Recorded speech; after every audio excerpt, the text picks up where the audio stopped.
किस तकलीफ में हूँ? कांग्रेस बीजेपी के खिलाफ लड़ाई लड़ रहा हूँ।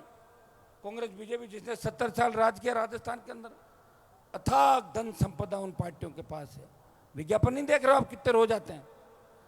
इतने विज्ञापन, सारा तंत्र, सारा वोट बैंक, हर जगह कैंडिडेट खड़ा होता है तो 15-20 हजार 10 हजार वोट तो पार्टी टिकट के मिल जाते। एक व्यक्ति जो जीरो से शुरुआत करता है और जीरो से शुरुआत करते करते अपनी पूरी जवानी इस किसान कौम के खातिर दे देता है। वो कहता है कि मुझे सत्ता मिले नहीं मिले, लेकिन मेरे भाइयों को सत्ता मिलनी चाहिए। मैंने ये भी कहा था पिछली बार कि कोई दूल्हा और बने, बाराती बन जाऊंगा, लेकिन दुल्हन नहीं बनूंगा।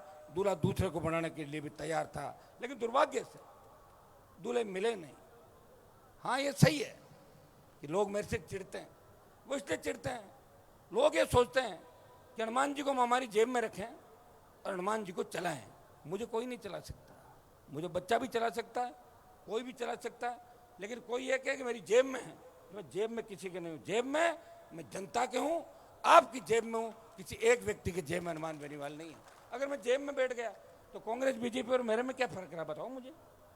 जो मेरे पास आएगा, मेरे लोगों को बहुत ध्यान रखता हूँ। आप देख रहे हैं मेरे साथ जो लोग थे, मेरा प्रयास हुआ कि हर व्यक्ति को आगे बढ़ाऊं। मैं जब भी मौका मिला आगे बढ़ाने का प्रयास किया। हाँ, हवा चलती है, आरोप प्रत्यारोप लोग जाते हैं। मैं कहीं भी रहूं, छोटी सी घटना घट जाती है, पुलिस किसी को पकड़ लेती है, सीधा मेरा नाम आ जाता है, हनुमान जी ने पकड़ो जाए। अरे मैं क्या भगवान होगी जो कदली चढ़ती मेरे देख, तो मुझे क्या पता कहाँ पे क्या घटना हुई। ये बातें भी चलेगी, दूसरी बातें भी चलेगी। हाँ, मैं नशे की प्रवृत्ति के खिलाफ हूँ। नशा हमें छोड़ना होगा, और कोई नशे का कारोबार करके अगर समाज को सुधारने की बात करता है, वो संभव नहीं है। हो सकता है कि वो चंदा दे दे किसी मामले के अंदर, किसी छात्रावास पे चंदा दे दे, किसी मंदिर में दे दे, लेकिन वो समाज को एक नई दिशा नहीं दे सकता। बच्चे उन्हीं से बिगड़ेंगे। हनुमान बेनीवाल ने जब देश के नौजवान संकट में आए, अग्निपथ जब मोदी लाए, तो देश में एक रैली हुई थी जोधपुर में 2 लाख जवानों की। वो आरएलपी पार्टी के आपके सांसद ने 2 लाख जवानों की रैली करके मोदी को चेतावनी दी, प्रधानमंत्री जी हम आ रहे हैं दिल्ली की ओर।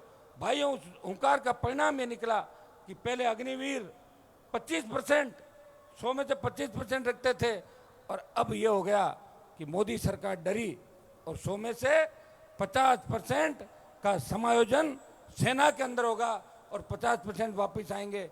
लेकिन आप चिंता नहीं करें, एक बार दिल्ली की ओर कूच करना है। अभी यात्रा है 28 तारीख से राजस्थान के अंदर, सत्ता संकल्प यात्रा। अरे बैठो बच्चों, बैठो एक बार। फिर किस लिए खड़े थे, बैठे थे, चले जाते पहले। आना तो क्या बिल्कुल, मैं भी तो भीगता हूँ बरसात में, तो 2.5 घंटे भीगा था। 28 तारीख से परिवर्तन यात्रा राजस्थान के अंदर, सत्ता संकल्प व्यवस्था परिवर्तन। आपको खुश होना चाहिए।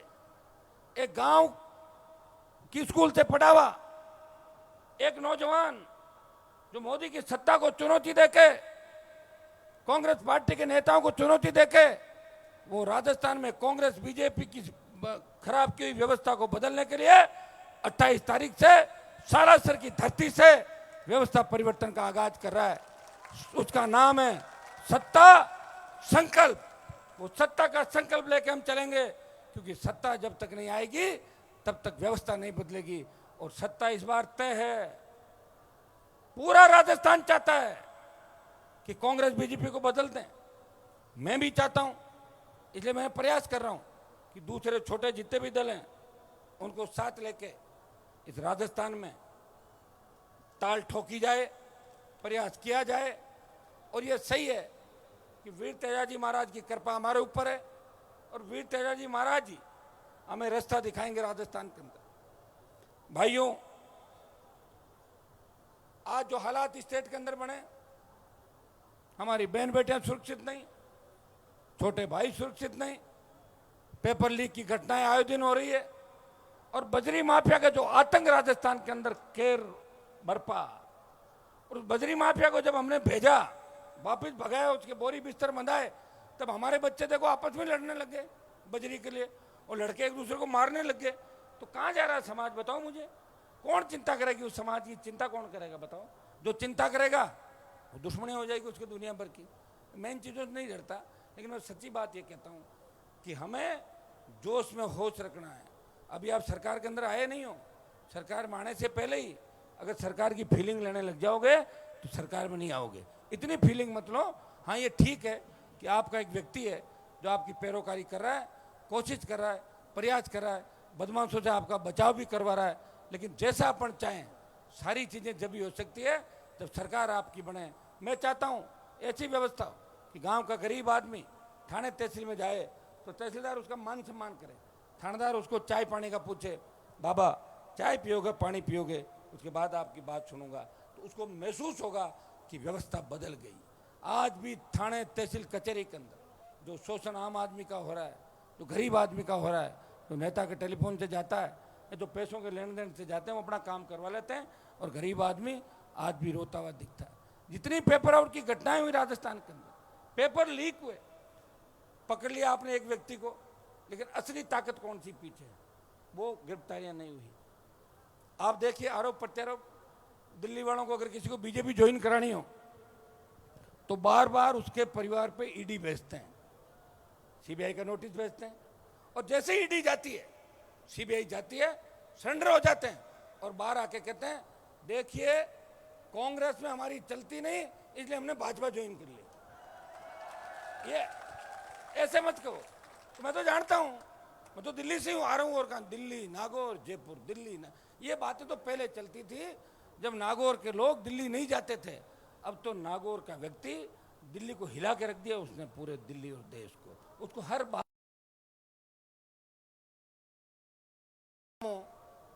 तो आपको पता, फिर मैं तो अच्छा ही काम करूंगा ना सारे। कहाँ हो रहे काम बताओ मुझे, मेरे साथ वालों को पूछो, ये सारे उड़बाई देते रहते हैं, अरे साहब काम नहीं हुआ काम नहीं हुआ काम नहीं हुआ।